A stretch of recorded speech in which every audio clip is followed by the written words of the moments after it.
Hey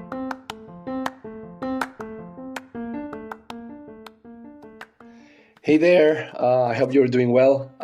This is Freddie with the last episode of the year 2023 of Making Myself. I hope you're doing great. I kind of had a little bit of a bandwidth to fit in one last episode for this year. I think it's going to be significant or representative for ending the year to discuss about this concept, the hot hand fallacy. I don't know if you heard about that before, but basically it's a cognitive bias where individuals believe that there's a streak of successes will continue in the future, right? So imagine this basketball player that he just has a hot hand. He starts scoring points like crazy, and fun enough, like despite statistical randomness, right? We believe that he's gonna keep going because he has just the hot hand, right? Right. So it often influences our decision making and perception of luck because he thinks he cannot fail, so he starts like going, and imagine like maybe on the last shot of the game because he thinks that he's not gonna fail, but he kind of tries or starts risking it a little bit more, like trying to score from more difficult places or having more defense on him or her. In the end, it might fail, right? So this is a cognitive bias because we as human beings, as I discussed in other episodes before, our brains are built so we kind of save energy, right? We just need to save energy, and we kind of oversimplify many times what's going on in reality. So we have this capacity of projecting that what's going on now is going to keep on going, right? We just cannot see anything else differently. And I wanted to discuss about that finishing the year because it goes both ways as well. It's not that, okay, something's going good, really good, right? And we project that it's going to keep forever and something might fail. We tend to predict that when something is not going well, we project that it's going to keep like that forever, and it's kind of we lose hope, and sometimes it's really hard if you are in a kind of a within depression mode, right? That you don't see any light moving forward, and that's also a fallacy. So I wanted to discuss about this concept because for the people that in 2023 didn't have like a great year and it was difficult for them, we can reverse that. First, like we can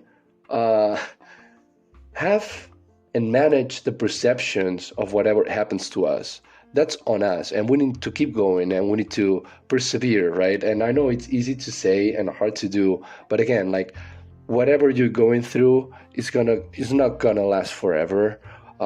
It will change. It can change because we can go back to the mean, right? And we just need to keep pushing and working. So we're gonna have a better life in the future. And if it's better than yesterday, you're on a good trend, right? We just keep on going. So if you have a great 2023, then awesome. Keep on going, keep doing a great job, and of course, expect the best, but prepare for the worst always, because this can change. I wish you the best. But for the people that didn't have a really good 2023, again, don't project that into the future because it's on you that you might change it. Did you feel before when you wake up in the morning, right, and you start like having like a really bad day, maybe you hit your toe, and you start like not smiling as much as before or as much as other days, then the people perceive that already, and then they kind of try to avoid eye contact with you because they can see it in your face, in your energy, and then you think, oh, my boss doesn't really appreciate me or whatever, and maybe it's because you're in this state of energy that the people can feel that you're not in the right place right now. So if you try to reverse that stuff, and trust me, it happened to me, when the day doesn't start well, and then you kind of are in a crappy mood,